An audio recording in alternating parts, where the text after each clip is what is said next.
Kakadosh, Boker Or.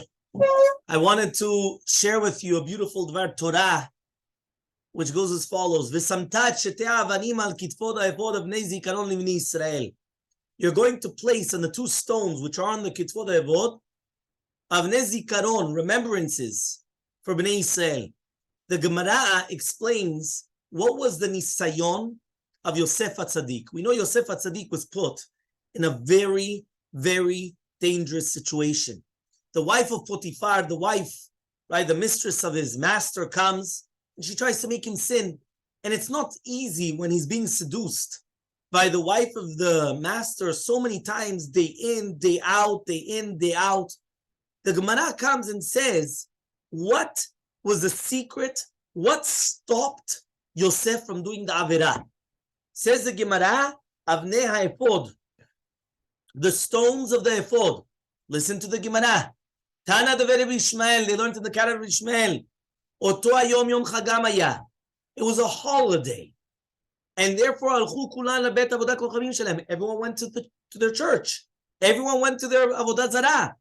Vehi amra lahen chola. She comes and she says she's sick. Amra, she said, en li yom shenizakek li Yosef ki yom hazeh. The best day to grab Yosef is today. Everybody's out. Everybody's on vacation, but nobody's home, but they're all in there, right? In their worships, their houses of worships. But she grabbed his clothing and she said, come lie down with me. That moment, it came, it appeared like the image of his father in the window. And Amarlo, and he said to him, Yosef, Atidina achecha shikatvu al avnei ha'efod ve'ata b'nehem. In the future, your brothers are going to be written on the stones of the ephod, and you are there. You want that they're going to erase your name there? And you're going to be the one that's fooling around with harlots, with prostitutes. The one that goes with his nut, he's going to lose a lot of money. Miyad, immediately. He refused and he didn't do the Avirah. So it comes out that if somebody is going to come and ask you, what was the thing that made Yosef arouse himself to stop himself? It was Avnei HaEphod. And because of that, he was Zocheh, to save from the sin. And we have to actually ask ourselves, we see that the reason why we're stopping because of the Avnei HaEphod, so we ask ourselves, one second, what was more in the Ephod that they had in the Choshen? In both of them, the Choshen was over here, the breastplate that was here. They also had the names of Yosef and the names of the tribes. So what's the difference? So the Rambam says in Inchot Yisodei Torah, Perekei Halacha Yod, V'chem kol haporesh me'averah, anybody that separates from doing an averah, or he's going to do a mitzvah, lo mipnei davar ba'olam, not because of any other reason, lo pacha v'lo yida, not because of that he's afraid of doing it, v'lo levakesh kavod, or not because he wants honor and respect, ela mipnei haboreh baruch hu, but because of HaKadosh Baruch Hu, kimniyat Yosef HaTzadik atzmo me'eshet rabo, like Yosef HaTzadik from the wife of his master, harei ze mekadesh et Hashem, he's sanctifying the name of Hashem. So it comes out that when Yosef HaTzadik came and he separated from the Avirah, it wasn't because of something external, but the Gemara says, what are you talking about?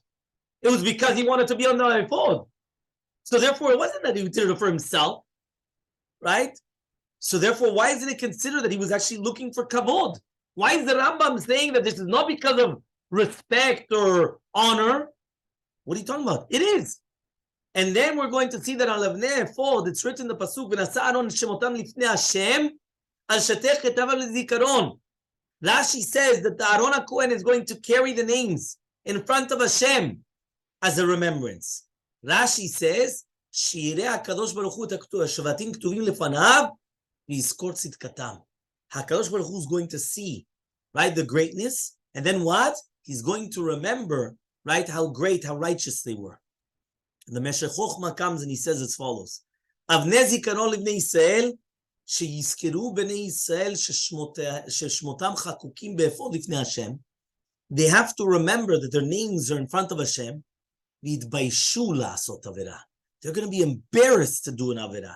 Just like it says by Yosef. Be'ota sha'a ba'adu dikyo. So it comes out that their hearts were clinging to Hashem. They're going to remember that they're actually carrying that burden.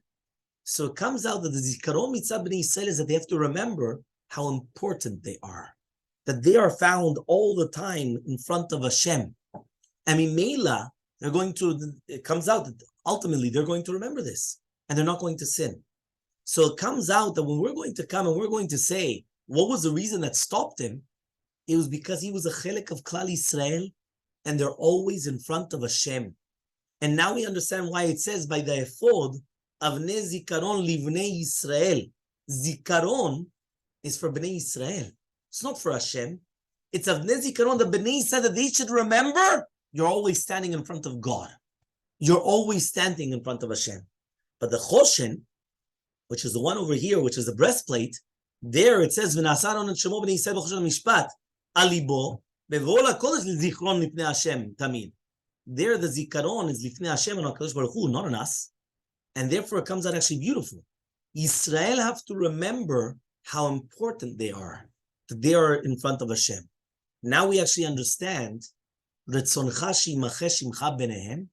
Do you want that your name is going to be erased from them? So we ask, 1 second, there was not Avnei Ephod yet. So therefore, what does that mean that your name is going to be erased? How do you erase something if it wasn't done yet? Right? So therefore, you could just say, listen, your name is not going to be written. I don't think your name is going to be erased. But rather, the name of Yosef was already in Shamayim in front of Hashem, in the ephod.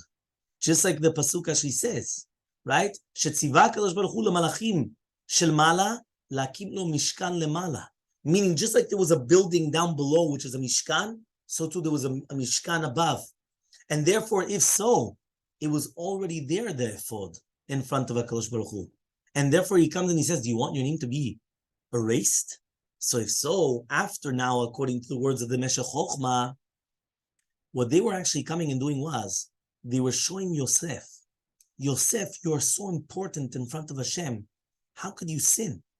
So now it actually comes out. Now we actually understand, right, the difference between the Choshen and the Avnei Ephod.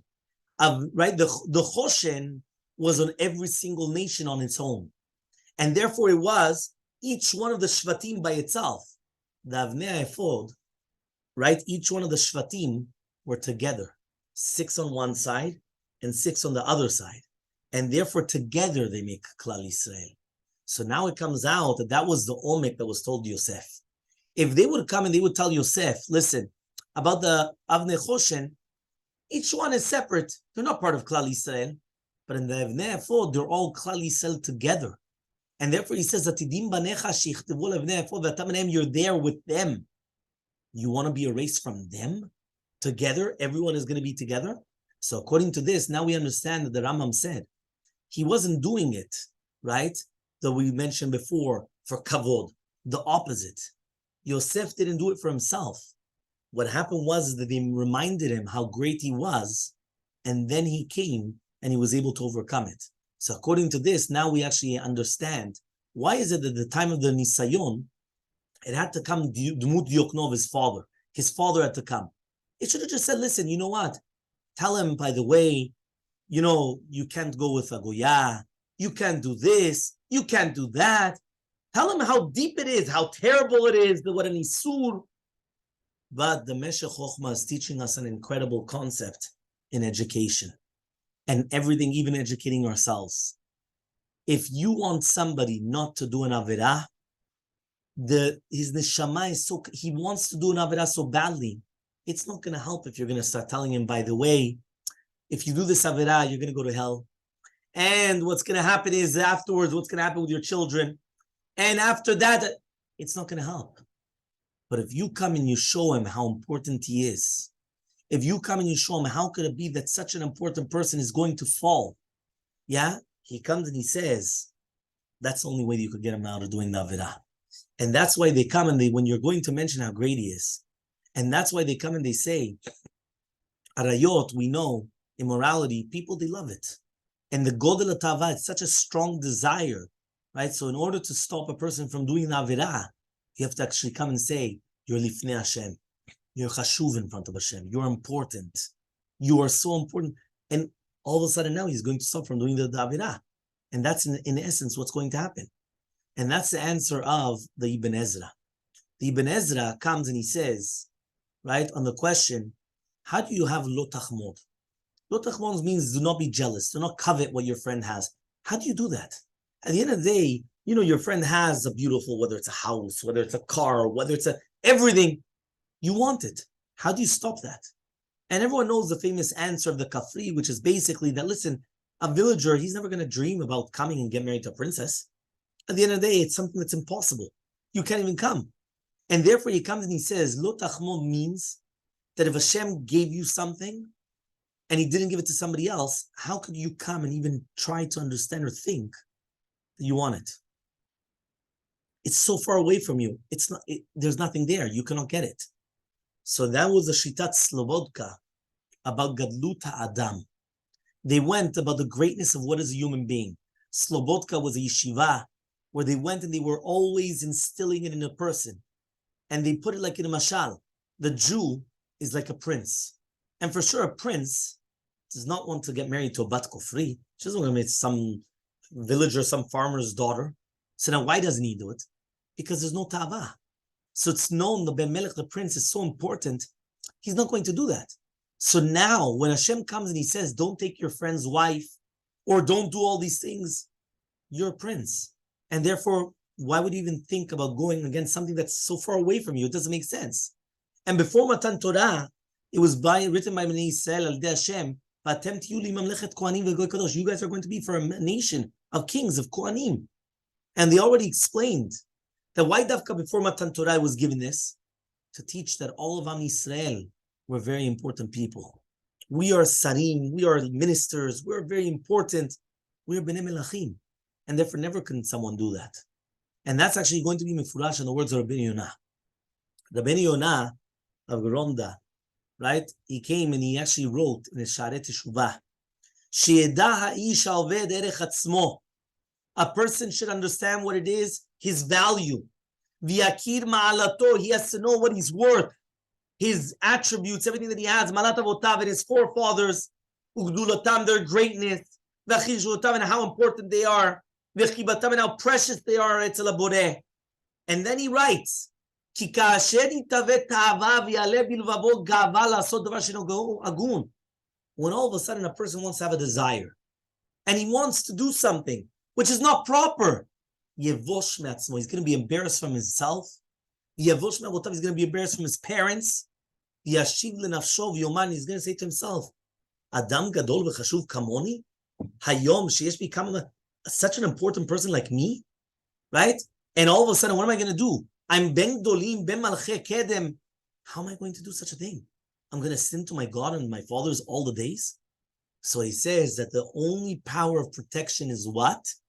To understand who we are, how great that we are. And that's why we actually understand the entire concept, that Yosef, the only way in order to protect himself was what?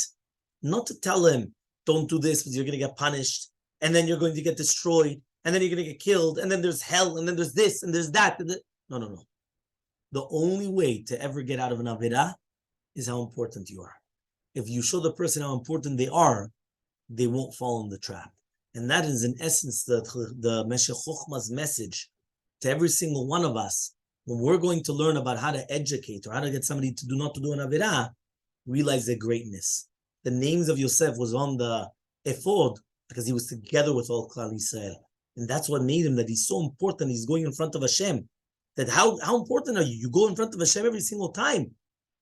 That was already enough to come and to stop him from doing the Avirah. Shabbat Shalom.